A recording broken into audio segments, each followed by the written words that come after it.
History का, इतिहास का ये चैप्टर 4 है और बहुत ही इम्पॉर्टेंट है। इस पे आपको ध्यान देना चाहिए कि भाई ये वैदिक काल है, इस वैदिक काल में ऐसी क्या चीज़ें हुई या किस तरीके से इसमें चीज़ें गई जो कि हमें ये जानने को मौका मिलता है वैदिक काल के बारे में। तो अध्ययन की एक नज़र में हम लोग देखते हैं कि देखिए वैदिक काल से हमारा आशय क्या है। वैदिक काल से आशय उस काल से है जिसका उदय हड़प्पा सभ्यता के पश्चात हुआ। देखिए हड़प्पा सभ्यता के बाद जो टाइमिंग है उसी को हम लोग क्या बोलते हैं, वैदिक सभ्यता के नाम से जानते हैं। ये बात ध्यान रखिएगा इसमें। इसके अलावा अगर मैं और पॉइंट्स की बात करूं, इसे भारतीय सभ्यता एवं संस्कृति का आधार स्तंभ माना जाता है, जो कि कहा जाता है वैदिक सभ्यता में जो है बहुत सारे ग्रंथ और बहुत सारे वेदों का जो है क्या कहते हैं लिखा गया, अस्तित्व में आया, जो कि बहुत ही ज्ञान के एक आप समझ सकते हैं कि कैसे मानव संस्कृति को और डेवलप कर दिया।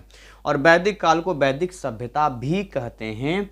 इस सभ्यता और संस्कृति के निर्माताओं को ऋग्वेद में आर्य कहा जाता है। अगर आप वेद देखेंगे, अभी मैं पढ़ाऊंगा इसमें, तो वेद में 4 वेद हैं, ऋग्वेद, यजुर्वेद, सामवेद, अथर्ववेद। तो इसमें जो ऋग्वेद है, ऋग्वेद में आर्य कहा जाता है।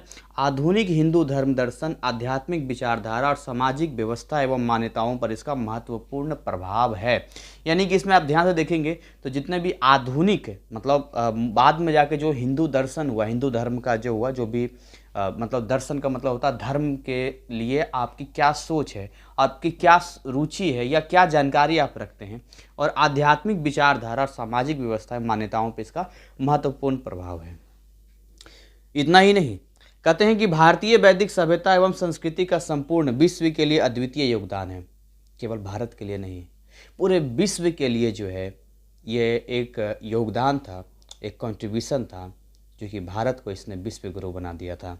इसके अलावा इस सभ्यता को वैदिक सभ्यता कहने के पीछे क्या आशय है? देखिए इस सभ्यता को जानने का एकमात्र साधन क्या है? प्राचीन ग्रंथ वेद है। यानी वेद के जरिए ही हम इसको जान सकते हैं, इसीलिए इसको वैदिक सभ्यता कहते हैं। अगर ये आ जाए ना आपके सामने तो इन सवालों को लिख लेना, कभी भी सवालों को ऐसा आंसर छोड़ के मत आना, बिल्कुल खाली मत रखना, उसका जरूर जवाब लिख के आना। और इसी आधार पर इसे वैदिक सभ्यता कहा गया है। सभ्यता का निर्माता आर्यों को स्वीकार किया जाता है, इसलिए इसे आर्य सभ्यता भी स्वीकार किया जाता है या कहा जाता है।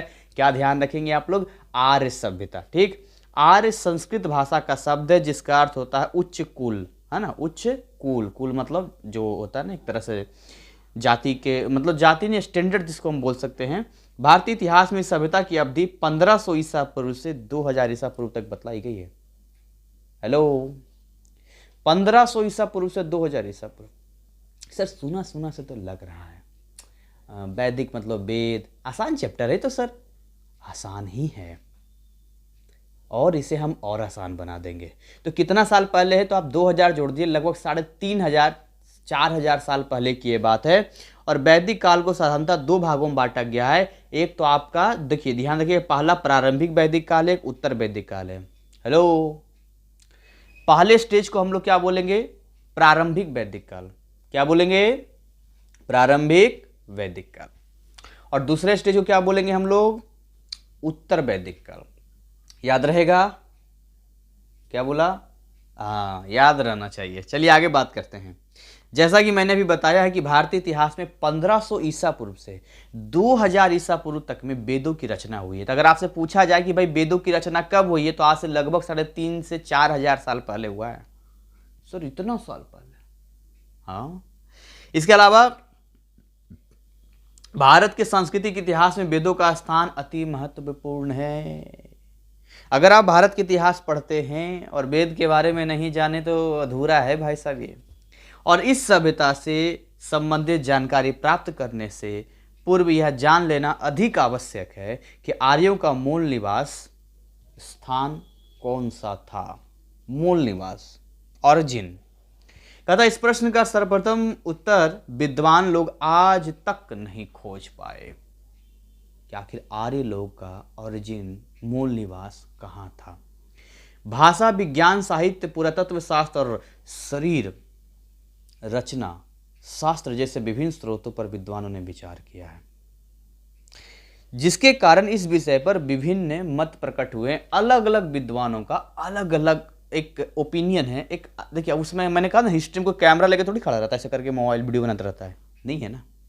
तो देखिए ये जब एविडेंस हमारे सामने होते हैं, प्रमाण हमारे सामने होते हैं, जब उसको हम स्टडी करते हैं, तब हमें पता चलता है कि ऐसा हुआ होगा, हैं, ये इस तरीके से चीज़ें रही होगी, और फिर हम उसको लिखते हैं। तो देखिए अलग अलग विद्वानों का अपना अपना पॉइंट ऑफ व्यू हो सकता है, ठीक है।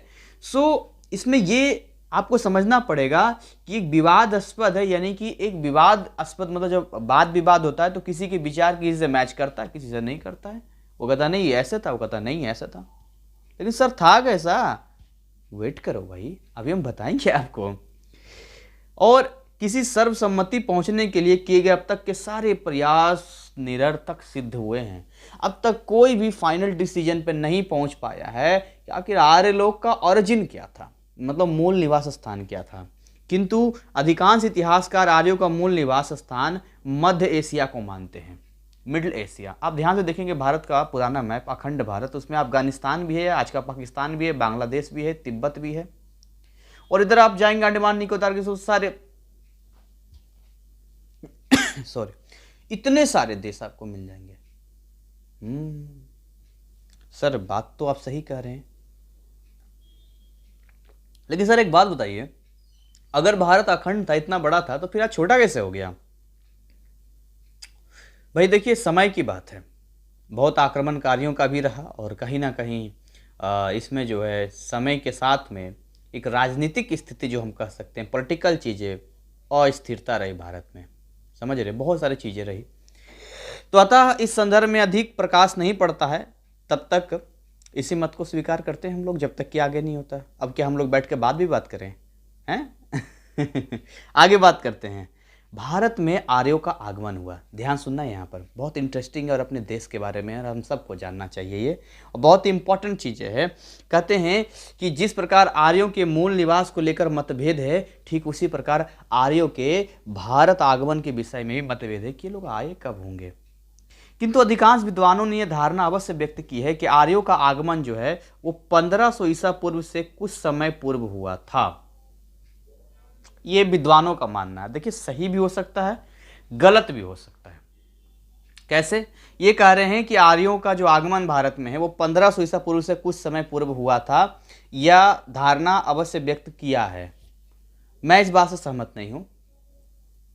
इसके पीछे कारण है, 5000 साल पहले तो लगभग महाभारत हुआ, और उससे पहले रामायण आप जाएंगे जिसमें आपने देखा होगा कि कैसे जो है एक पत्नी अपने पति को बोलते हे आर्य, अगर आपने रामायण देखा होगा तो 7000 साल पहले तो वही थे आर्य। तो आप मुझे बताइए 1500 ईसा पूर्व मतलब इसमें 2000 ऐड करेंगे तो 3500 वर्ष पहले। व्हाट नॉनसेंस, कैसे ये संभव है? तो देखिए अपना अपना व्यू है, अपनी अपनी चीज़ें हैं, ठीक है। जो जानकारी मेरे पास है मैं वो आपको बता रहा हूँ, और ये एक लॉजिकल बात मैं आपको बता रहा हूँ। भारत में आर्य एक ही बार नहीं आकर बस गए थे, अपितु उन्हें बसने में कई 100 वर्ष लग गए। ये लोग कबीलों और समूहों के रूप में हिंदू कुश और अफगानिस्तान को पार करके भारत आते रहे और आगे बढ़ते रहे। हिंदू कुश पर्वत था, तो हिंदू कुश पर्वत को क्रॉस करके लोग आए और भारत में बसते चले गए। इस प्रकार भारत में धीरे धीरे आर्यों ने अपनी सभ्यता स्थापित कर ली। और मैं ये दावे के साथ कहता हूँ कि भारत में आज भले ही जितने भी लोग हैं, अलग अलग अपने अपने अलग अलग कल्चर्स हो सकता है, अलग अलग चीज़ें हो सकती है, लेकिन हम सब एक ही थे। क्योंकि भारत के अगर आप देखेंगे आर्य से, तो वहीं से तो आगे बढ़ता चला गया, और वहीं से लोग फिर आगे आए हैं। फिर भारत में मुस्लिम साम्राज्य आया, उसके बाद फिर अंग्रेजी हुकूमत आई, तो सारी चीज़ें तो फिर वहीं से हुई ना। तो देखिए ये अपने आप में एक सवाल खड़ा करता है कि जब हम लोग मूल निवासी की बात करते हैं, अपने पूर्वजों की बात करते हैं, तो हमारे भारत के जो पूर्वज आर्य लोग हैं, और हमारे भी पूर्वज वही हैं।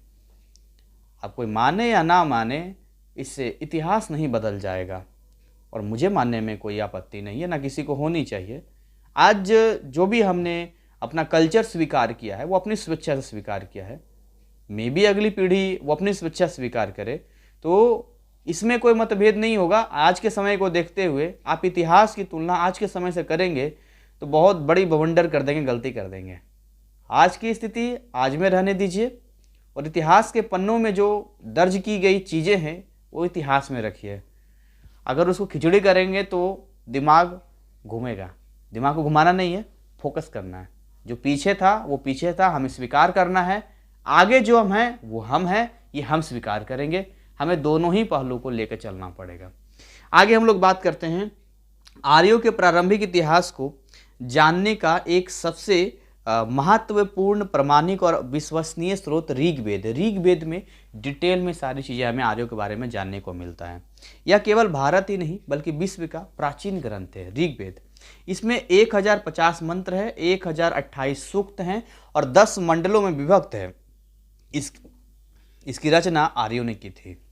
नेक्स्ट अगर हम बात करें यहाँ पर वैदिक काल का जो सेकंड स्टेज यानी फाइनल स्टेज था, तो भारत वैदिक काल का द्वितीय और अंतिम चरण उत्तर वैदिक काल कहलाता है। मैंने बताया था 2 भागों में बांटा गया है। तो इस काल के ज्ञान के लिए हम यजुर्वेद पे आते हैं। मैंने कहता हूँ कितने तरह के वेद होते हैं जी? 4 तरह के वेद होते हैं। ऋग्वेद, यजुर्वेद, अथर्ववेद, सामवेद, जो भी बोल लो आगे पीछे सीक्वेंस, 4 तरह के ये वेद हैं भाई साहब। तो ऋग्वेद सबसे पुराना है जिसमें आर्यों के बारे में बताया गया है। उसके बाद अगर आप वैदिक काल में, उत्तर वैदिक काल में आते हैं तो आपको यहाँ पर जो है यजुर्वेद में इसकी जानकारी मिलती है। तो हमें यजुर्वेद, सामवेद, अथर्ववेद, संहिता, अच्छा तीनों बाकी के 3 वेद के में जानकारी मिलती है। और ब्राह्मण ग्रंथ हो गया, आरण्यक हो गया, उपनिषद हो गया, इन सबों में हमें जानकारी मिलती है। इन ग्रंथों के माध्यम से उत्तर वैदिक काल के विषय में संपूर्ण जानकारी प्राप्त होती है। इस काल में आर्यों ने विभिन्न क्षेत्रों में अपना अधिकार स्थापित किया। भाई जो जिसका रहा अपने हिसाब से अपना क्षेत्र स्थापित किया। और इस सभ्यता का मुख्य केंद्र मध्य एशिया था, सेंट्रल एशिया इसका था, जिसका प्रसार सरस्वती से लेकर गंगा के 2 आब तक हो गया था। उस समय पंचाल सबसे विकसित राज्य था, है ना, सबसे विकसित था पंचाल। और शतपथ ब्राह्मण में इन्हें वैदिक सभ्यता का सर्वश्रेष्ठ प्रतिनिधि कहा गया था। प्रतिनिधि मतलब लीड करने वाला। तो भाई ये थी टोटल जो है आर्यों के लेकर वैदिक का 11-12 मिनट मैंने आपका ले चुका हूं मैं। अब मैं सीधे आपको ले चलता हूं इसके दीर्घ उत्तरीय प्रश्न पे, और यहाँ से जो है हम इसको स्टार्ट करते हैं और मज़ा आएगा पढ़ने में, एंजॉय हम सब करेंगे। और ये रहा आपका दीर्घ उत्तरीय प्रश्न, 10 अंकों का होता है। मेरा तो पर्पस ये है कि मैं आपका चैप्टर कंप्लीट करा दूं, और सवालों के जरिए कराने की बात ही कुछ और होती है। तो अभी आपको क्या करना है कि इन बड़े बड़े सवाल जितने भी हैं उन्हीं से छोटे छोटे भी आपके आंसर्स बनेंगे। तो आपको इन पे ध्यान देना है, समझना है, और ये पीडीएफ तो खैर आपके पास होगा ही। तो देखिए यहाँ पर है वैदिक साहित्य से आप क्या समझते हैं। वैदिक साहित्य शीर्षक के अंतर्गत 200 शब्दों में अपनी टिप्पणी कीजिए। क्या कीजिए? टिप्पणी कीजिए। टिप्पणी मतलब लिखिए। देखिए कहता है वैदिक साहित्य उस साहित्य को कहते हैं जिसमें प्राचीन आर्यों का संपूर्ण ज्ञान है, संपूर्ण ज्ञान जो बहुत विस्तृत है और मूल्यवान माना गया है। इस संपूर्ण साहित्य को विद्वानों ने 2 भागों में विभाजित किया है। कितने भागों में जी? 2 भागों में विभाजित किया है। एक श्रुति साहित्य जिसके विषय में उनका कहना है, कहाँ गया, हाँ, एक श्रुति साहित्य जिसमें उनका कहना है, क्या कहना है, क्या कहना है जी, क्या कहना है, जल्दी सर बताइए। एक श्रुति साहित्य जिसके विषय में उनका कहना है कि इसे ईश्वर ने कुछ ऋषियों के ज्ञान के रूप में स्वयं प्रदान किया था। देखिए मैं तो पुराने ऋषियों को कभी ऋषि की बात ही नहीं देखता हूँ, एक वैज्ञानिक की तरह देखता हूँ कि हमेशा कहीं ना कहीं उनके पास इतना ज्ञान था, और कहीं ना कहीं वो एक आज की डेट में लैब में होते हैं, उनका भी कुछ सिस्टम रहा होगा कि किस तरीके से काल गणना किया। हमारा मतलब भारत का जो पंचांग है ना, तो वो हिंदू नववर्ष आप जो भी हिंदू पंचांग देखेंगे तो वो एग्जैक्टली बता देगा कब सूर्य ग्रहण लगेगा, चंद्र ग्रहण लगेगा, और नासा को कैलकुलेट करना पड़ता है। और आज हमारा 15-20 रुपए का पंचांग पूरा डिटेल देता है, तो पूरा नासा तक को टक्कर देता है। तो मैं उन ऋषियों को कैसे कहूँ कि केवल वो एक ऋषि थे, एक वैज्ञानिक कहना ज़्यादा अच्छा होगा। श्रुति साहित्य में 4 वेद, ब्राह्मण ग्रंथ, उपनिषद और आरण्यक ग्रंथों को सम्मिलित किया गया। इस साहित्य के दूसरे भाग को स्मृति साहित्य पुकारा गया है। श्रुति साहित्य में प्रथम 4 वेद हैं जिन्हें संहिता भी पुकारा गया। देखिए वेदों को ही संहिता कहते हैं। इसकी रचना काल 1000 से 600 ईसा पूर्व का माना गया है। इसमें सबसे प्राचीन है ऋग्वेद। क्या याद रखेंगे आप? हेलो, ऋग्वेद। ऋग्वेद क्या है? सबसे प्राचीन है। हेलो जी, हाँ जी सर सुन रहे हैं आप, बताइए। तो ऋग्वेद जो है सबसे प्राचीन है, जिसकी रचना 1000 ईसा पूर्व से भी पहले हुई है। ऋग्वेद 10 मंडलों में विभाजित है, याद रखना, और जिसमें 2 से 7 तक प्राचीन मंडल है, 2 से 7 तक पुराना है, और उसमें विभिन्न देवताओं के लिए की गई 1017 स्तुतियाँ। स्तुति मतलब जब किसी देवता को मनाना होता है तो एक संस्कृत का हम लोग संस्कृत में स्तुति करते हैं, मंत्र की तरह होता है, तो उसी को जो है हम लोग स्तुति कहते हैं। उसी में प्रसिद्ध गायत्री मंत्र भी दिया गया है। वैसे बड़ा गजब का है, रामायण में 24,000 श्लोक हैं और अगर आप हर 1,000 श्लोक पे एक एक शब्द उठाएंगे तो टोटल 24 शब्द निकलेंगे, जिससे गायत्री मंत्र तैयार हो जाता है। और गायत्री मंत्र में 24 शब्द हैं उस श्लोक में। तो ये अपने आप में गजब का कैलकुलेशन है और गजब का ये एक लिटरेचर है, जो इस तरीके से मैं कहता हूँ भारत बिना मैथ के अधूरा है। अगर आप भारत को केवल एक थ्योरी की तरह देखते हैं, एक कल्चर देखते हैं, तो आपको इसमें मैथ भी ऐड करना पड़ेगा। और मैथ में हमारे पूर्वज लोग बहुत एक्सपर्ट थे। ऐसे नहीं इतनी मंदिरें बन गई या हड़प्पा सभ्यता, मोहनजोदड़ो, ये सारी चीज़ें ऐसे नहीं हो गई, समझ रहे। तो बहुत ऐसे नहीं विश्व गुरु भारत को कहा जाता था। ठीक है, हमें उतनी जानकारी नहीं होती है तो हम प्राउड, देखिए कोई भी इंसान प्राउड तब फील करता जब उसे प्रॉपर जानकारी होती है। अब आपके पास ये सारी जानकारी पहुंच रही है तो आपको बड़ा गर्व होगा अपने देश के ऊपर। नहीं है तो आपको नॉर्मल लगेगा, आपको लगेगा इंग्लैंड बहुत आगे है, अमेरिका बहुत आगे है। ये आपने कहा ना आज की स्थिति आप देख रहे हैं, लेकिन अगर आप देखेंगे प्राचीन समय में तो भारत के पास वो सारी चीज़ें थी जो आज भी साइंस वहाँ नहीं पहुँच पाया है। आज भी साइंस की इतनी औकात नहीं है कि वहाँ तक उतना डिसिप्लिन में ले पाए। और सबसे अच्छी बात जो मुझे लगती है उस समय के साइंस का, कि वो पर्यावरण का पॉल्यूशन फ्री था। वो कोई पर्यावरण का प्रदूषण नहीं होता था वहाँ पर, पॉल्यूशन फ्री था वो। पर आज जितना टेक्नोलॉजी हम बढ़ा रहे हैं सब पॉल्यूशन को लेकर है। बहुत रेयर ही कोई है जो पॉल्यूशन फ्री है, जबकि सारे के सारे पॉल्यूशन क्रिएट करने वाले हैं, समझ रहे हैं आप। सामवेद में इसी प्रकार विभिन्न मंत्र या स्तुतियां हैं। इसमें अधिकांश मंत्र ऋग्वेद से लिए गए हैं। सामवेद में भी जो मंत्र है वो ऋग्वेद से लिया गया है। उनका उच्चारण विशेष प्रकार के यज्ञ के आधार पर किया गया। देखिए ये जो उच्चारण होता है ना, इसका बहुत ही मतलब इम्पोर्टेंट होता है। जैसे कि कैसे मान के चलिए वॉइस लॉक आपने कर दिया है, तो वॉइस लॉक में आपने देखा रजनीकांत की मूवी थी वो, तो शिवाजी द बॉस, तो उसमें क्या था, उसका लैपटॉप उसकी आवाज़ से ही खोलता था। तो ये जो उच्चारण होता है ना, प्रोनाउंसिएशन बहुत इंपॉर्टेंट था, एक पासवर्ड की तरह काम करता था। कहते हैं हमारे वहाँ भी, हमारे घर राजगीर है, राजगिरी उसका नाम था। तो वहाँ एक स्वर्ण भंडार है, नालंदा जिले में, बिहार के नालंदा जिले में राजगिरी है। तो कहते हैं वहाँ पर जो है एक पहाड़ में गुफा बना हुआ है और उसमें एक दरवाज़ा है और दरवाजे पे कुछ लिखा हुआ है। तो उसमें दरवाजा में इतना सिक्का डालते उधर झन से गिर जाता है, पहले के लोग ऐसा बोलते थे। तो वो जो पढ़ लेगा वो खुल जाएगा और अंदर सोने का भंडार है। अंग्रेजों ने बहुत कोशिश किया तोप वोप लगा कर उड़ाने की, नहीं उड़ पाया। अब वो उस भाषा को जानने वाला कोई है ही नहीं है। तो वो एक पासवर्ड होता है। आज जो हम आगे बढ़ रहे हैं, हमने अभी पहला कदम रखा है टेक्नोलॉजी में, और वो तो हमसे कई कदम आगे थे। और सबसे अच्छी बात क्या है, उनका पॉल्यूशन फ्री था, आज हम पॉल्यूशन के साथ आगे बढ़ रहे हैं। चाहे आप 5G को ले लीजिए, कितने पक्षियों को प्रॉब्लम होता है उससे, होता है कि नहीं होता है। आपने देखा रोबोट मूवी, रोबोट 2.0? हाँ सर देखा है, किस तरीके से उसमें होता है। तो यजुर्वेद में वो मंत्र हैं जो यज्ञ में बलि दिए जाने के अवसर बोलते हैं। यजुर्वेद में वो मंत्र है, यज्ञ में यज्ञ होता है, उसमें कई बार बलि देना जाता था। तो बलि जैसे बकरा का बलि हो गया या बाकी चीज़ों का हो गया, तो इनका बलि देने में बोले जाते थे। इसमें यह भी बताया गया है कि यज्ञ और बलि के अवसर पर ब्राह्मण या यज्ञ करने वाले को क्या क्रियाएं करनी होती है। अथर्ववेद में अधिकांशता वे मंत्र हैं। अब अथर्ववेद की बात करते हैं। देखिए सामवेद तो यहाँ यजुर्वेद का भी बता दिया, यहाँ पे ऋग्वेद तो फेमस ही है शुरू का। अथर्ववेद में अधिकांशता हैं जो मंत्र जादू टोना से संबंधित है, भूत प्रेतों को भगाने और रोगों के उपचार के लिए किया जाता था। तो अथर्ववेद में जो है क्या क्या है, तो अथर्ववेद में है वो मंत्र जादू टोना, जिसको काली शक्तियाँ कहते हैं, काली जादू कहते हैं, या भूत प्रेत को भगाने का इसमें काम होता है, आपने देखा होगा, और रोगों के उपचार के लिए किया जाता था। तो ये सारी चीज़ें इसमें होती थी। ठीक है, मैं छोटा था और तकरीबन मैं 5th क्लास में, 4th या 5th क्लास में था। तो मैं सलून जा रहा था उस समय, मतलब हेयर कटिंग का चार्ज शायद ऐसे ही कुछ था, 6 रुपया या 7 रुपया ऐसे लेते थे वो, हेयर कटिंग का चार्ज लेते थे वो, 5 रुपया था या 6 ऐसे कुछ था, वो हेयर कटिंग का लेते थे। तो मैंने पॉकेट में पैसा रख लिया था, मैं चला गया तो वहाँ मदारी का खेल दिखा रहा था। उसमें दिखा रहा था कि एक आदमी को वो काट दिया था और उसको मुंडी को मतलब धरती में डाल रखा था।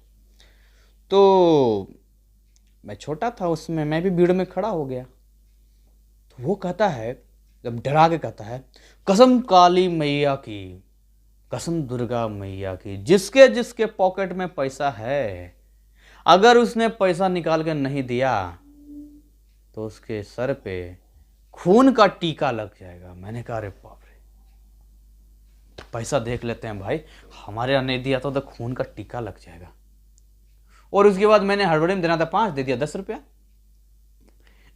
तो देखा किसी के सर पे खून का टीका नहीं लगा जिसने नहीं दिया, बाकी सब हंस रहे हैं। मैंने कहा मेरे पास पैसे होंगे, फिर सलगुल में क्या देखा है ही नहीं। अब फिर गांव घर जाना पड़ा। तो ये चीज़ें हैं। एक दोस्त से फिर मैंने पैसे लेके बाल कटवाए। तो कहने का मतलब ये होता है, ये तो खैर ऐसे ही करते रहते हैं ये लोग, लेकिन रियल में जो है, अगर आप उसमें रियल वे में जाएंगे तो ये सारी चीज़ें उसके अंदर है। बहुत टाइम ले लिया क्या, 21 मिनट हो गया, ओ माय गॉड। चलिए आगे बात करते हैं। आर्य कौन थे, उनकी प्रारंभिक सभ्यता का विवरण प्रस्तुत कीजिए। देखिए जी, ये सारी चीज़ें मैं बता चुका हूँ, आर्य के बारे में अच्छे से बता चुका हूँ, लेकिन फिर भी आपको एक बार पढ़ के केवल बता देता हूँ। कहता है कि सिंधु सभ्यता के पतन के पश्चात, जब सिंधु सभ्यता हड़प्पा सभ्यता खत्म हुआ था, उसके बाद एक नया सभ्यता का जन्म हुआ और इसे वैदिक सभ्यता के नाम से पुकारा गया है। सभ्यता के विषय में संपूर्ण ज्ञान ऋग्वेद में मिलता है। हेलो, कहाँ मिलता है? ऋग्वेद में मिलता है। इस सभ्यता के विषय में जानने से पूर्व ये जान लेना आवश्यक होगा कि ये कौन है, उनका मूल निवास स्थान क्या है, भारत में उनका प्रवेश कैसे हुआ। किंतु यह इतना जटिल प्रश्न है कि विद्वान आज तक उसका सर्वसम्मत उत्तर नहीं दे पाए हैं। किसी भी व्यक्ति के मूल निवास स्थान के संबंध में जानने के लिए लगभग 4 साधनों का उपयोग किया जाता है। देखिए, उनकी भाषा को देखा जाता है, विज्ञान, उनका साहित्य, मानव वंश और विज्ञान, ये सारी चीज़ें देखा जाता है। मानव वंश विज्ञान देखा जाता है। ये चारों चीज़ें अगर आपको जानकारी मिलती है तो आप एग्जैक्टली एक आइडिया लगा सकते हैं कि कहाँ से ज़्यादा मैच कर रहा है, तो वहाँ से जो ये आया होगा। उपयुक्त साधनों के आधार पर विद्वानों ने आर्यों के निवास स्थान के संबंध में अलग अलग मत प्रकट किए हैं। एक मत के अनुसार आर्य लोग मूलतः दक्षिण रूस से मध्य एशिया के मध्य फैले घास के मैदान में रहते थे। जो रूस से आए थे वहाँ से मध्य मतलब वहाँ से दक्षिणी साउथ रूस का नीचे वाला हिस्सा साउथ हो गया ना। और यहाँ से आर्यों के एक समूह ने भारत के उत्तर पश्चिम प्रवेश किया और उन्हें इंडो आर्यन अथवा केवल आर्यों के नाम से पुकारा जाने लगा। उसके बाद पुरातत्व मतलब एविडेंस से हमें पता चलता है कि स्थानांतरित लोग दक्षिण साइबेरिया स्थित एंट्रोनोवो सभ्यता से आए थे। यह सभ्यता 2 सहस्त्राब्दी ईस्वी पूर्व काल में विकसित हुई थी। यहाँ से वे हिंदू कुश के उत्तर की ओर अग्रसर हुए। हिंदू कुश एक पर्वत है और वहाँ से इन्होंने भारत में प्रवेश किया। आर्यों का मूल निवास स्थान चाहे जो भी रहा हो, किंतु यह निश्चित है कि इसकी विविध शाखाएं अनेक धाराओं में एशिया यूरोप के विभिन्न प्रदेशों में फैली। पूरी दुनिया में कहीं न कहीं फैले हुए थे, रूस से लेकर यूरोप तक। ठीक है, खैर जी आगे बात करते हैं। क्वेश्चन नंबर 3 की आर्य सभ्यता की मुख्य विशेषताओं का वर्णन कीजिए। कहता है आर्य सभ्यता को वैदिक सभ्यता भी कहा जाता है। इस सभ्यता और संस्कृति के विषय में जानने का सबसे प्रामाणिक एवं विश्वसनीय स्रोत है ऋग्वेद। मैंने कहा ना, ऋग्वेद में सब लिखा हुआ है। सर पढ़ कर आ रहे हैं, एक बार बता देंगे? बिल्कुल बताएंगे आपको हम, ऐसा हो सकता है कि ना बताएं। ऋग्वेद में है। इसके अध्ययन समय तत्कालीन सभ्यता के, देखिए क्या क्या पता चलता है, आर्थिक पैसे का, सामाजिक सोशल, धार्मिक धर्म का और राजनीतिक विषयों के संदर्भ में बहुत जानकारी मिलती है। कहाँ? ऋग्वेद में। और ऋग्वेद की अवस्था बात करें लगभग 1500 ईसा पूर्व से होती है, जो 1000 ईसा पूर्व तक चलती है। ऋग्वेद के अध्ययन से यह स्पष्ट हो जाता है कि उस समय एक उन्नत सभ्यता विद्यमान थी। क्योंकि ऋग्वेद में इतना लिखा गया है, मैंने भी वेद नहीं पढ़ा, बड़ी इच्छा हुई थी कि मैं वेद पढ़ूं, लेकिन अब हिस्ट्री पढ़ाना शुरू किया तो मैं स्पेशली अब जरूर पढ़ूंगा वेद को और चारों वेद की जानकारी लूंगा। इसलिए नहीं कि मैं एक हिंदू हूँ, इसलिए कि वेद केवल एक हिंदू धर्म का ग्रंथ नहीं है, ये भारत का कल्चर का एक हिस्सा है, एक इतिहास का एक अंश है, जो अगर मैं इतिहास पढ़ा रहा हूँ तो मुझे ज़रूर पढ़ना चाहिए। और लोग संगठित समाज के रूप में बसे हुए थे। ऋग्वेद के हिंदू, देखिए ऋग्वेद में अगर आप आएंगे तो यहाँ पर है कि ऋग्वेद के हिंदू विचार, जीवन और संस्कृति का मूल माना जाता था। ऋग्वेद में आर्यों का जीवन बहुत ही सुसंगठित और सुव्यवस्थित है, वो बड़े मिल के रहते थे। और आर्य जो है शुद्ध, साधारण और सदाचार जीवन व्यतीत करने में विश्वास करते थे। एकदम सिंप्लिसिटी, किसी के साथ कोई गलत नहीं करना है, अच्छे से रहना है, बढ़िया से रहना है। संपूर्ण समाज 4 वर्गों में बटा हुआ था। बताइए जी कितने वर्गों में बटा था? 4 वर्गों में। आपको याद भी होगा, आप पहले भी पढ़े होंगे, ब्राह्मण, क्षत्रिय, वैश्य और शूद्र। सामाजिक व्यवस्था का मूल आधार परिवार था। समझ रहे हैं? मूल आधार क्या था? फैमिली से ही तो बनेगा, कई सारे फैमिलीज, गांव बनेगा, कस्बा से गांव बनेगा, गांव से फिर बड़ा गांव बनेगा, तो ये सारी चीजें होंगी। पिता परिवार का मुखिया होता था, जो आज भी होता है। उसे परिवार में सर्वोच्च स्थान प्राप्त था। स्त्रियों का स्थान भी परिवार में प्रशंसनीय था। विवाह विधि के अनुसार होता था। आज भी देखिए विवाह कितने विधि से होता है। नियम के अनुसार एक से अधिक विवाह की अनुमति नहीं थी। उस टाइम पे एक से ज्यादा विवाह आप नहीं कर सकते थे। भोजन के रूप में आर्य लोग अन्न, साग सब्जी, दूध, दही, घी इत्यादि का सेवन करते थे। आगे बात करते हैं जी, ऋग वैदिक समाज एक शिक्षित समाज था, एक एजुकेटेड था, जहां शिक्षा लिखित पद्धति के आधार पर ना होकर ओरल, मौखिक पद्धति होता था, क्योंकि उस समय लिखने की वो तो व्यवस्था नहीं थी। याद रहेगा ये सब, ठीक। लिपि के साक्ष्य नहीं मिले हैं आज, क्योंकि हम बोलते हैं कोई लिपि का लिखावट नहीं मिला, तो हम यही सोचते हैं कि चलो भैया लिपि का नहीं मिला, इसका मतलब ये है कि भाई उस समय ओरल चलता होगा उसमें। आर्यों के जीवन में नैतिकता का बहुत महत्व था। मोरालिटी, नैतिकता, जो कहते हैं बड़ों की इज्जत करो, संस्कार होने चाहिए, अच्छे विचार रखो, कब कैसे क्या खान पान करना है, कैसे उठना बैठना, सारी चीज़ें, तो जो नैतिकता होती है, मोरालिटी होता है, वो मोरालिटी की बात कर रहे हैं। देखिए धोखेबाजी, जादू करना दंडनीय अपराध था। जादू बहुत बढ़िया था, जादू आप नहीं कर सकते, धोखेबाजी नहीं, फरेबी। और राजनीतिक व्यवस्था राजतंत्रात्मक थी, यानी कि आप उसमें राजा ही राज करता था, एक राजतंत्र के सिस्टम से था। वो ये नहीं था कि आज की तरह पब्लिक डिसाइड करती थी कि कौन गद्दी पे बैठेगा। राजा जो है सर्वा होता था। और वही जो आप देखते हैं ईपी के स्टोरी, जैसे सीरियल्स वगैरह में, वही सभी मूवीज वगैरह में, सभा और समिति दो प्रमुख राजनीतिक संस्थाएं थी। पुरोहित, सेनानी और ग्रामीण राजा के अधिकारी होते थे। ठीक है। ऋग वैदिक समाज कृषि और पशुपालन पर आधारित था, क्योंकि देखिए हड़प्पा सभ्यता में जब हम आते हैं तो काफ़ी डेवलप था वो, उसके बाद ये शुरू हुआ है। तो ये जो है पुरोहित, सेनानी और ग्रामीण राजा के अधिकारी होते थे। ऋग वैदिक समाज कृषि और पशुपालन पर आधारित था। वैसे मेरा मानना है कि भारत के इतिहास को जानना इतना भी आसान नहीं है। दुबई में ही जो है 8,000 साल पुराना पूरा अवशेष मिला मंदिर के साथ में, वहाँ हवन कुंड वगैरह सब दिखाया गया, पूरा सिस्टम से मिला। कई सारे जो है द्वारका जो था 5,000 साल पहले जो गया था समुद्र के नीचे, वो भी है। तो इस तरीके से इंडोनेशिया में तो आज भी पूरा आपको वहाँ देखने को मिलता है। तो कहने का मतलब है कि भारत का इतिहास इतना विस्तृत है, जिसे केवल एक धर्म में रखकर, एक दिमाग से सोचकर और एक पक्ष में रखकर नहीं पढ़ा जा सकता, ना स्टडी किया जा सकता है। इसमें सब लोगों को मिलकर अपने देश को आगे रखकर इसका स्टडी करेंगे तो बहुत कुछ अभी ऐसे पर्दे और ऐसे चीज़ें खुलेगी जिसका अंदाज़ा आप नहीं लगा सकते हैं। लेकिन समय की बात है, समय की मार के हिसाब से आज हम एक भारत मतलब उतने मजबूत उस देश के नागरिक होने के बावजूद भी जो है आज हम विकासशील में केवल आते हैं, विकसित में नहीं आते हैं। ये क्राइटेरिया जिसने भी बनाया है तो कुछ तो बात है उसमें कि भाई विकासशील और विकसित में क्या डेवलपमेंट और डेवलपमेंट में कुछ होगा। क्या कर सकते हैं, हमसे बहुत आगे निकल गया बहुत सारा देश, आज हम बस चल रहे हैं। कृषि का उल्लेख ऋग वेद में किया गया है। कृषि के अतिरिक्त शिल्प कला भी था, जो मूर्ति वगैरह बनाते थे। और ऋग वेद में अनेक व्यवसाय यानी बिजनेस का उल्लेख मिलता है। संक्षेप में हम कह सकते हैं कि आर्य समाज की एक नहीं अनेक विशेषताएं हैं। आइए आगे हम लोग बात करते हैं क्वेश्चन नंबर 4 की। क्वेश्चन नंबर 4 क्या कहता है भाई साहब, प्रारंभिक वैदिक काल की अर्थव्यवस्था का अवलोकन कीजिए। शुरुआती देखिए वैदिक काल दो था, एक प्रारंभिक वैदिक काल, एक उत्तर वैदिक काल। तो हम किसकी बात, किसका पूछ रहा है ये चौथा सवाल, ये प्रश्न संख्या 4 पूछ रहा है प्रारंभिक वैदिक काल की अर्थव्यवस्था का अवलोकन कीजिए। प्रारंभिक यानी शुरुआती का कहता है प्रारंभिक वैदिक आर्य लोग पशुपालन करते थे, शुरुआती में पशुपालन, पशु को पालते थे। और ऋग वैदिक समाज कृषि और पशुपालन पे आधारित। देखिए दिमाग में सेट कर लेना, उस समय क्या इंडस्ट्री मिलेगी, क्या फैक्ट्री मिलेगा, नहीं ना, तो क्या मिलेगा, खेती बाड़ी करेंगे लोग, क्या करेंगे, पशुओं को पालेंगे। आपने पढ़ा ना पाषाण युग का, पत्थरों का युग का 3 पढ़ा था ना, पूरा पाषाण काल, मध्य पाषाण काल और नव पाषाण काल। तो नव पाषाण काल में खेती एग्रीकल्चर सब आ गया ना। उसके बाद हड़प्पा सभ्यता वगैरह का पढ़ा, इतना डेवलप था। तो अब जब आप बात करते हैं प्रारंभिक वैदिक आर्य की, तो भाई उन लोगों को वही रहेगा कृषि और पशुपालन। और पशु उनकी संपत्ति के सर्वाधिक मूल्यवान वस्तु थे। भाई ऑब्वियसली पशु लोग भाई वस्तु ही माने जाएंगे, उसको सर्वाधिक मूल्य माना जाएगा। उनसे दूध मिलेगा, दूध से बहुत सारी चीज़ें बन जाएगी, गोबर से उपले बन जाएंगे, इसके अलावा आप देखेंगे तो उनका वो माल ढोने में भी काम करेगा, काफ़ी सारे काम करेगा। देखिए, अगर आप पशुओं में गायों का प्रमुख स्थान है और आर्य लोग इसे देवता के समान पूछते थे, आज भी हम लोग पूछते हैं, गौ माता कहते हैं। देखिए, गौ को माता कैसे हम क्यों कहते हैं, इसके पीछे भी आप देखेंगे तो गाय का जो दूध होता है और भैंस का जो दूध होता है, दोनों में फ़र्क होता है। आप इसका कभी गूगल पर सर्च करके देखेंगे तो आपको पता चलेगा, जो गुणवत्ता होती, क्वालिटी होती गाय के दूध की, वो भैंस के दूध में नहीं होती है। तो ठीक है, हम लोग भैंस का दूध भी इस्तेमाल करते हैं, बट आप मेंटली स्ट्रांग बनने के लिए गाय का दूध सबसे बेस्ट रहता है। और भी बहुत सारी चीज़ें ऐसी खूबियाँ हैं गाय को लेकर।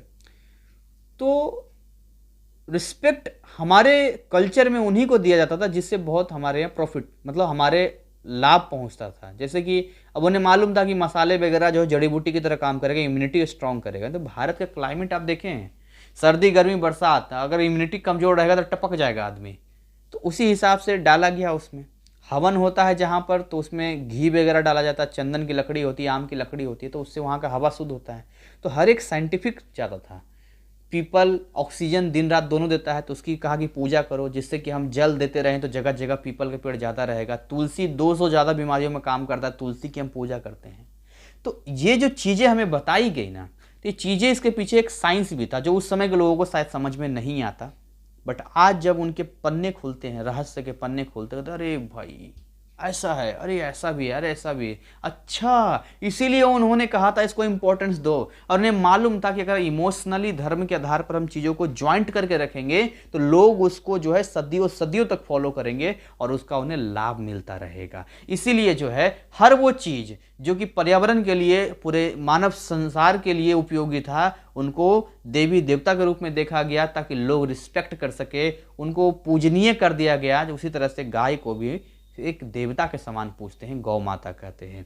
तो ऋग्वेद के अनुसार बहुत से देवताओं का जन्म गाय के कोख से हुआ था, ऋग्वेद में लिखा है। और पशुओं के लिए बहुधा विभिन्न कबीलों में युद्ध हुआ करते थे। पशुओं के लिए कबीलों में काफ़ी लड़ाइयाँ वगैरह होती थी। युद्ध के लिए विशेष शब्द प्रचलित था जिसका अर्थ है गायों की खोज। ऋग्वेद में कई रूप में कहा गया है कि गाय का वध नहीं करना चाहिए। और देखिए, गाय का जो वध करते हैं, अब वो आज के डेट का, मैंने कहा ना, आज के डेट का उस समय से आप नाम मिलाएं तो ही अच्छा है, बहुत ही खिचड़ी हो जाएगा। हम इतिहास में हैं तो इतिहास की बात करते हैं, तो जरूरत पड़ी तो आज की बात करेंगे। लेकिन ऋग्वेद में, जो कि आज भी है, कहा गया गाय का वध नहीं करना चाहिए। ठीक वैसे ही जैसे ये कहा गया कि भाई हमें पीपल का पेड़ नहीं काटना चाहिए क्योंकि प्रॉपर ऑक्सीजन देता है वो, समझ रहे हैं। या बहुत सारी ऐसी चीज़ें हैं। और गाय के अतिरिक्त अन्य जिन पशुओं का वर्णन ऋग्वेद में किया गया उनमें भेड़, बकरी, बैल, घोड़ा, कुत्ता, गधा आदि प्रमुख है। बैलों का जो प्रयोग है खेत में हल जोतने के लिए किया जाता था, और घोड़ा आवागमन के लिए, है ना, आने जाने के लिए। इसका प्रयोग युद्ध में होता था। भेड़ के ऊन से ऊनी वस्त्र तैयार किए जाते थे। और कृषि के जो उल्लेख भी है ऋग्वेद में, खेती बाड़ी का भी है। तो कृषि में आर्यों ने अच्छी उन्नति कर लिया था, है ना। खेतों में पानी देने के लिए छोटे छोटे नहर और नालियां बना लिया था। खेतों में देखिए अनाज में जौ, गेहूं, धान और तिल प्रमुख थे। इसके अलावा जो है पशुपालन और खेती बाड़ी के अतिरिक्त वे अनेक कार्य भी करते, जैसे कि शिकार करना हो गया, बढ़ई मतलब लकड़ी काम करने वाला, रंगाई काम करने वाला, कपड़ों की बुनाई करने वाला, रथ बनाना, धातुओं को गलाकर ढलाना, ये सारे काम होते थे। टोटल कितने सवाल हैं इसमें देख लें क्या? 10। चलिए जी, करते हैं।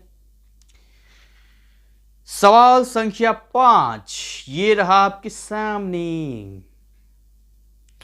देखिए जी, आपके सामने सवाल है ये। सर बताइए आगे, मजा आ रहा है पढ़ने में। उत्तर वैदिक युग में आए महत्वपूर्ण परिवर्तनों का वर्णन। देखिए, ये तो हमने पढ़ा प्रारंभिक के बारे में, जितना आपको बताया मैंने। अब हम पढ़ते हैं कि जो दो भागों में वैदिक काल को बांटा था, प्रारंभिक वैदिक काल और उत्तर वैदिक काल। तो जो उत्तर वैदिक काल है ना, प्रारंभिक के बाद का, उसके बारे में बताइए क्या प्रारंभ में उसका चीजें चलिए।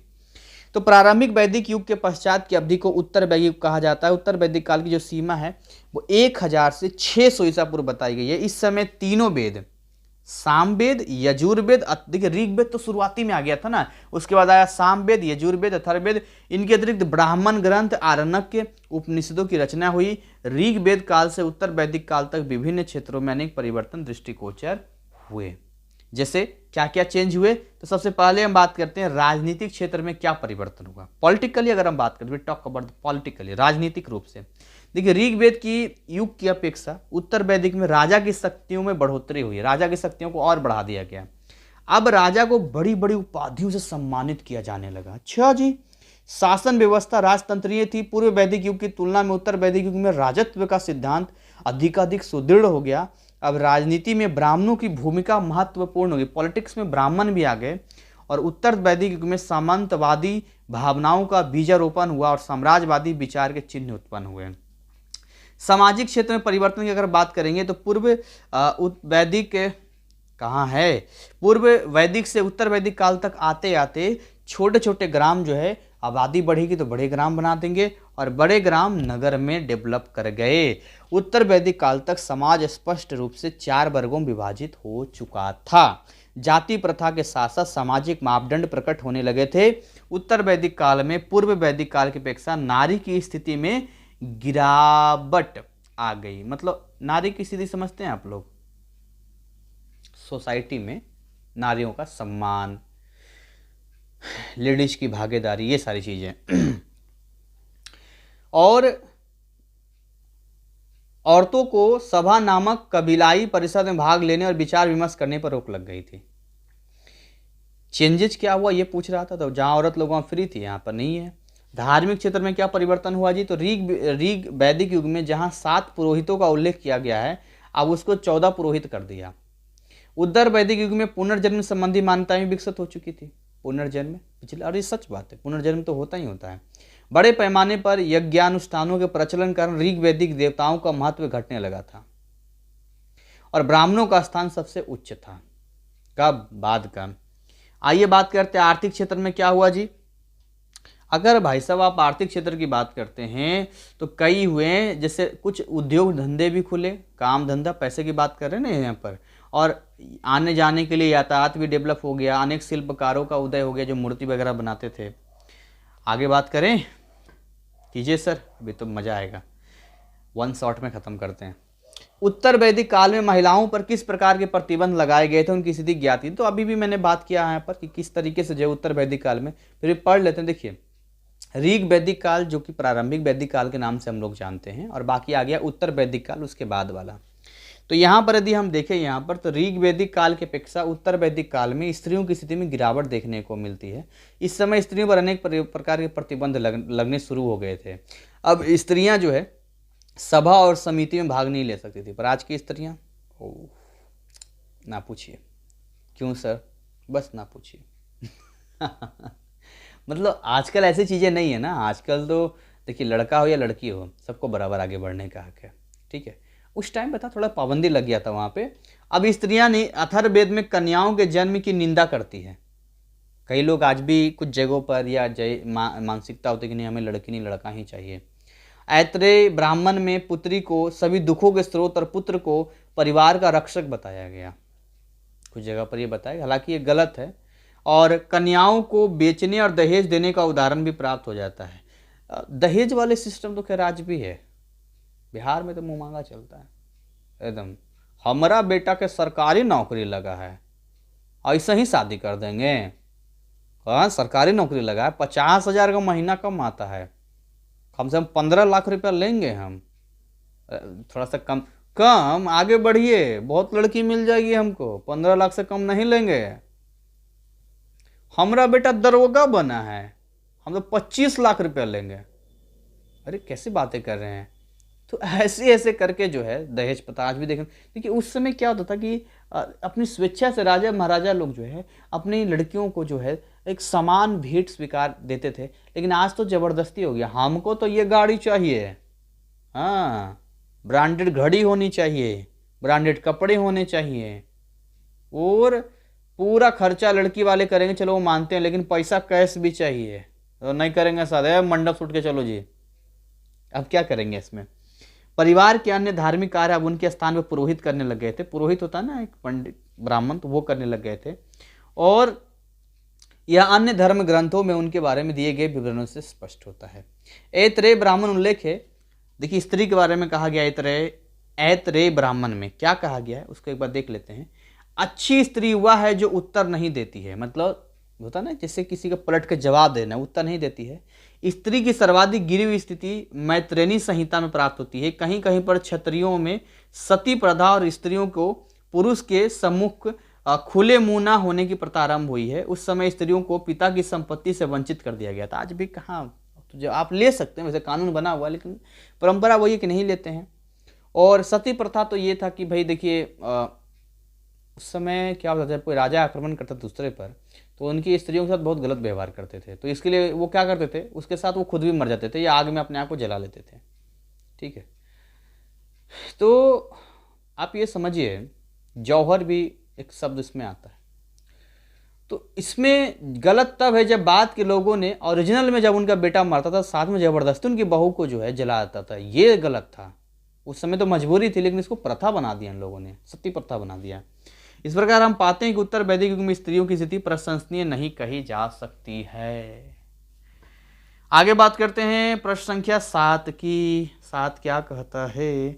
7वां कहता है कि जाति प्रथा से आप क्या समझते हैं? अरे सर, इस पर तो बहुत लिख सकते हैं जाति प्रथा पर। आज तो इलेक्शन आता है तो खाली इसी पर चलता रहता है। इसकी उत्पत्ति से संबंधित मतों की व्याख्या कीजिए। देखिए, जाति प्रथा के बीच भारत में प्राचीन काल से ही पाए जाते हैं, है नहीं। प्राचीन काल के हिंदू समाज में केवल 4 जातियां थी, ब्राह्मण, क्षत्रिय, वैश्य और शूद्र। और समाज का यह विभाजन उनके कर्म अथवा व्यवसाय के आधार पर किया गया था। जो जिनका कर्म था, काम था, उसी के अकॉर्डिंग कहा गया था। किंतु बाद में क्या हुआ, कालांतर में इसका आधार कर्म ना होकर जन्म हो गया। पहले ये था कि जैसे मान के चलिए कोई सारा ही एक इंसान है पहले। अब मान लो किसी ने कहा कि हम पूजा पाठ करवाएंगे, हमें बहुत ज्ञान है, तो ब्राह्मण बन गया। किसी ने कहा कि हम ये वाला काम करेंगे, बिजनेस करेंगे, समझ रहे। या कोई ने कहा कि नहीं, ये हम राजपाट का काम करेंगे, लोगों का मतलब देखभाल करेंगे, हम लड़ेंगे, बाहर लोगों से बचेंगे, क्षत्रिय हो गया। लेकिन बाद में क्या हुआ कि जन्म के आधार पर हो गया कि ब्राह्मण का बच्चा है तो ब्राह्मण ही होगा, क्षत्रिय का बच्चा क्षत्रिय होगा। आज भी यही होता है। तो कर्म के आधार पर चीजें थी, अब जाति के आधार पे हो गई, सॉरी जन्म के आधार पे हो गई। और जातियों की संख्या में वृद्धि होने लगी और आज भारतीय समाज में 3000 से भी अधिक जातियां पाई जाती हैं। क्या बात कर रहे हैं सर? हाँ, 3000। प्रत्येक जाति का खान पान, विवाह संबंधी अपने अलग अलग नियम हैं और कर्म और जन्म के आधार पर समाज के अलग अलग जातियों के अलग अलग नियमों की व्यवस्था को ही जाति प्रथा कहते हैं। क्या बोला? कर्म और जन्म दोनों लिखना पड़ रहा है यहाँ पर, क्योंकि पहले कर्म था, बाद में जन्म। कहता है कि जाति प्रथा की उत्पत्ति और विकास कैसे हुआ। तो जाति प्रथा से संबंधित अनेक विचार प्रचलित है। कुछ विद्वानों के अनुसार इस प्रकार का जन्म भेद के कारण हुआ है। ऋग वैदिक युग में आर्य लोग गोरे रंग के थे, जबकि अनार्य जो थे काले रंग के थे। आर्य लोग गोरे थे, जो आर्य नहीं थे वो काले थे। इस प्रकार समाज 2 वर्गों में बट गया। अनार्य जी ने उन्हें विजय किया था, धीरे धीरे उनके दास बन गए और इस प्रकार ऊंच नीच की भावना का जन्म हुआ। कुछ विद्वान देखिए अलग अलग विद्वानों का, किसी एक को पकड़ के आप नहीं बैठ सकते हैं, ना उसको आप पक्का 100% कर सकते हैं। मैं पहले बता दे रहा हूं, ये अपना मत है। तो कहता है कि कुछ विद्वान जाति प्रथा की उत्पत्ति का आधार वस्त्र एवं वेशभूषा को मानते हैं, तो कुछ के मत में जाति प्रथा की उत्पत्ति मनुष्य द्वारा नहीं हुई है। ठीक है, देखते हैं बहुत सारे नेता लोग जो है मतलब सत्य सनातन धर्म को लेकर, या अगर मान लो किसी विशेष धर्म को लेकर टीका टिप्पणी कर देता है। इलेक्शन के टाइम तो बहुत कर देता है दूसरे को चापलूसी करने के लिए, लेकिन जब खुद, जैसे मान लो वो हिंदू अगर है और उनके पिताजी का डेथ हो गया, तो खुद पूरे रीति रिवाज से, जैसे कि परंपरा है, ब्राह्मणों को बुलाकर पूजा पाठ कराकर हवन सब करवाएगा।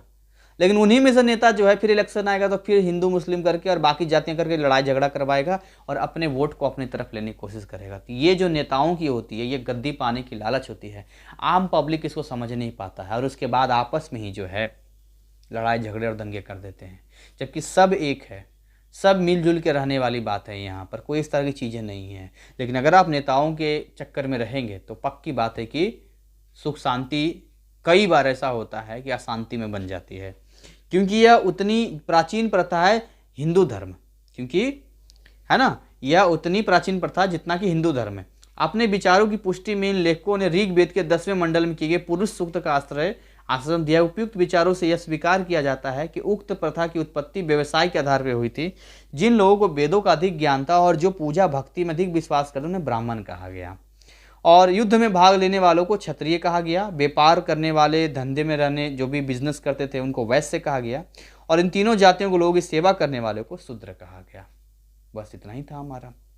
अब ऊंच नीच की बात कहाँ से आती, कैसे आती है, तो ये गलत बात है भाई, प्योर गलत बात है। ठीक है, आगे बात करते हैं, सवाल संख्या 8 की बात करते हैं। 8वां सवाल कहता है जाति प्रथा में विद्यमान गुण और दोष के। पहले तो गुण बताइए जाति प्रथा का, और इसका जो है दोष बताइए। काफी आसान टॉपिक है, लेकिन मैं आपको एक्सप्लेन कर रहा हूं ताकि आपको याद रह सके। देखिए, जाति प्रथा ने भारतीय समाज को प्रत्यक्ष और अप्रत्यक्ष दोनों से प्रभावित किया है। देखिए, मेरा ये वीडियो ऑल ओवर इंडिया चल रहा है, ठीक है, मैं विदेश भी कहूँगा तो इंडिया के ही लोग मेरे देखेंगे जिनको हिंदी आती है। तो भारत में जितने कल्चर वाले लोग हैं सब मेरा वीडियो देखते हैं, और लगभग जो हिंदी माध्यम के इन मीडियम के स्टूडेंट्स हैं वो ज़्यादातर वो नॉर्थ इंडिया में ज़्यादा है। नॉर्थ इंडिया भी कम नहीं है, आप वो यूपी बिहार से चले जाएंगे, राजस्थान से लेकर आपका जम्मू कश्मीर से लेकर आपका पंजाब हो गया, चंडीगढ़ हो गया, इधर पश्चिम बंगाल हो गया यहाँ पर, तो ये पूरा कवर करेगा। यहाँ पर मुंबई वगैरह सब नीचे तक आ जाएगा, यहाँ पर गुजरात वगैरह हो गया, तो ये सारा कवर करेगा। तो अब इसमें जो है मैं एक टीचर होने के नाते, एक शिक्षक होने के नाते, एक बहुत ही मेरी एक बाउंड्री लाइन होती है कि मैं किसी भी चीज़ को बड़े ही एक साक्ष्य और एक बोलते हैं ना कि अध्ययन के आधार पर ही बोल सकता हूँ। ऐसे में कोई चीज़ ना फेंक सकता हूँ ना बोल सकता हूँ, क्योंकि कुछ चीज़ें किसी को हर्ट भी कर सकती है, और कुछ चीज़ें जो है किसी को अटपटी भी लग सकती है, और कुछ चीज़ें किसी को सर से भी निकल सकती है कि सर क्या बोल रहे हैं। तो कहने का मतलब ये है कि अगर आप भारत की बात करते हैं जाति प्रथा की, तो कहीं कहीं तो ऐसा है कि जाति, जैसे यूपी बिहार में तो जाति प्रथा काफ़ी स्ट्रॉन्ग तरीके से, लेकिन भारत के बाकी राज्यों की मैं बात करूं तो वहाँ का आज के समय में जाति प्रथा कहीं ना कहीं ख़त्म हो रहा है धीरे धीरे। ठीक है, जाति प्रथा खत्म होनी चाहिए, ठीक है, लेकिन अभी भी शादी विवाह लोग अपनी ही जाति में करते हैं, बट अगली पीढ़ी या उसकी अगली पीढ़ी का ऐसा नहीं लगता कि वो जातियों के से बंधन में रहेंगे। पर ठीक है, अपने अपने हिसाब है, अपना लाइफ जीने का तरीका है, उनका भी एक कल्चर है, हम किसी को जज नहीं कर सकते हैं सही और गलत के हिसाब से। लेकिन ये सवाल क्योंकि पूछा जाति प्रथा में गुण भी बताइए, उनके दोष भी बताइए, तो हमें लिखना पड़ेगा। तो अनेक दोष भी हैं और गुण भी हैं। जैसे देखिए, रक्त की पवित्रता, जाति प्रथा एक सुखद परिणाम यह हुआ कि समाज में विभिन्न जातियों के रक्त की पवित्रता बनी रही। प्रत्येक जाति अपने विवाह संबंधी नियम निश्चित थे, अंतर्जातीय विवाह निषिद्ध होने के कारण रक्त और वंश की पवित्रता बनी रही।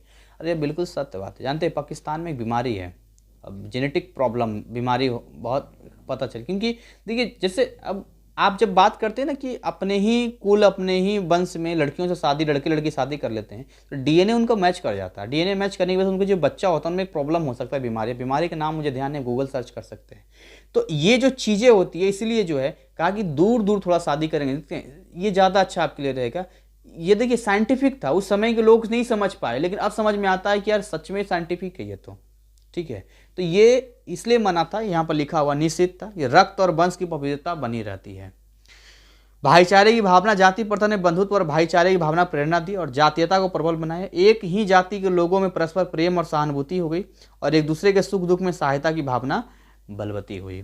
आर्थिक लाभ, प्रत्येक व्यक्ति का व्यवसाय उसके जन्म से निश्चित हो जाता था, बड़ा होने पर उसे जीविका का साधन सुगमता से मिल जाता था, भाई वही जो काम करेगा वही उसको मिलेगा, और वह अपने व्यवसाय द्वारा धन कमाकर अपना जीवन निर्वाह कर सकता था।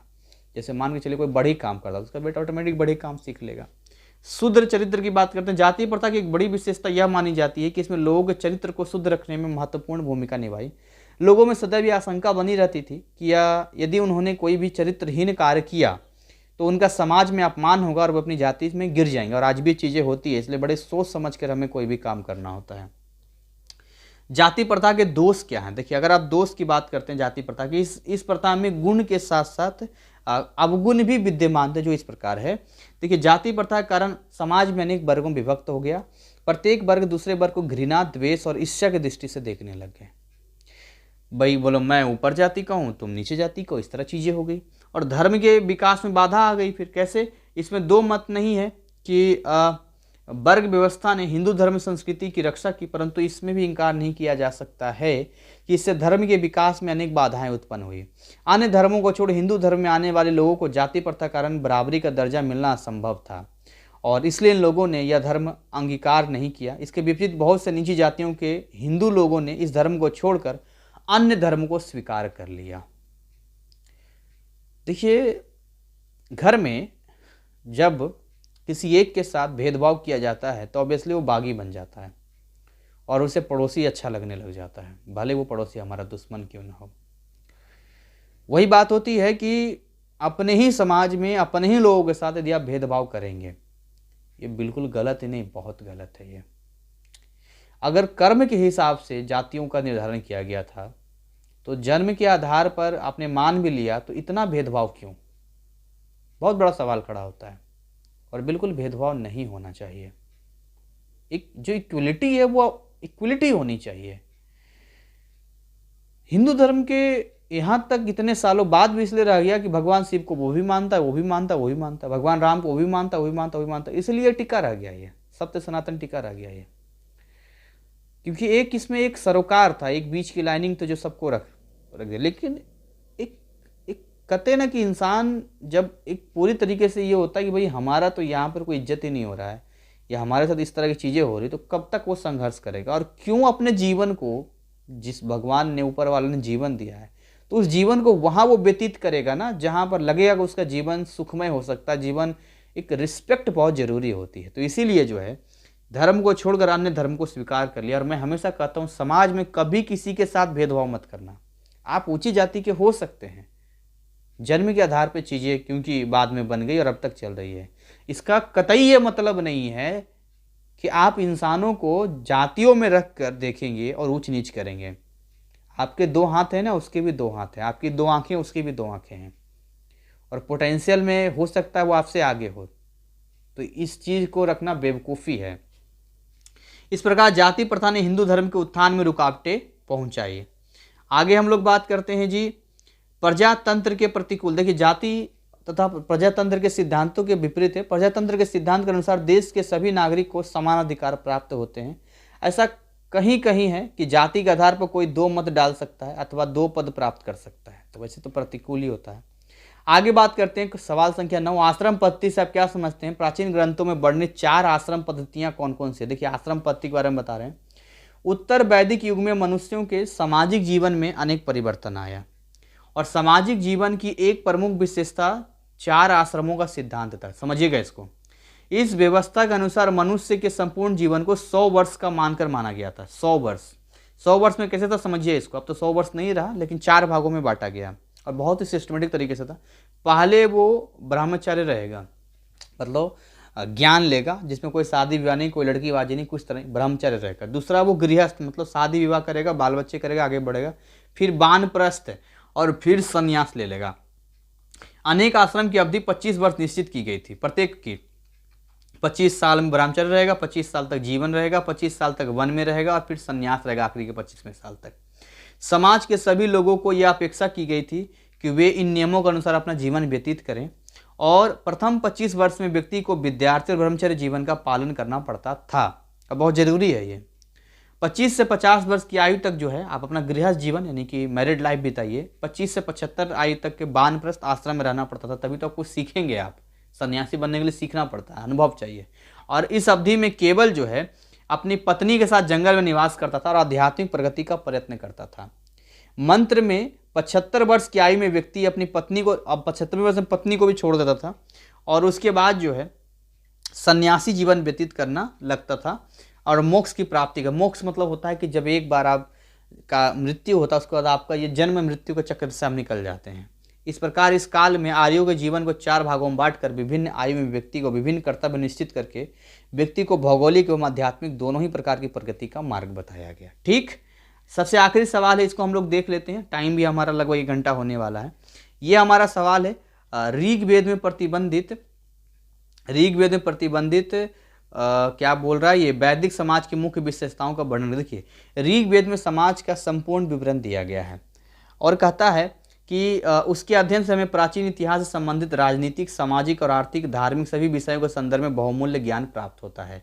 ऋग्वेदिक अवस्था शुरुआत वही आप बार बार पढ़ रहे हैं, 1500 से लेकर 1000 ईसा पूर्व तक चलती। ऋग्वेद के अध्ययन से पता चलता है कि उस समय बहुत उन्नत था, सभ्यता विद्यमान था, लोग संगठित समाज में थे। ऋग्वेद को हिंदू विचार, जीवन और संस्कृति का मूल माना जाता है, क्योंकि सबसे पुराना है। ऋग्वेदिक कालीन सभ्यता और संस्कृति की मुख्य विशेषताओं का वर्णन इस प्रकार है। समझिएगा क्या वर्णन है, यहाँ पर डिटेल है, समझिएगा। सामाजिक स्थिति ऋग्वेद से मालूम होता है कि आर्यों का जीवन बहुत सुसंगठित और सुव्यवस्थित था।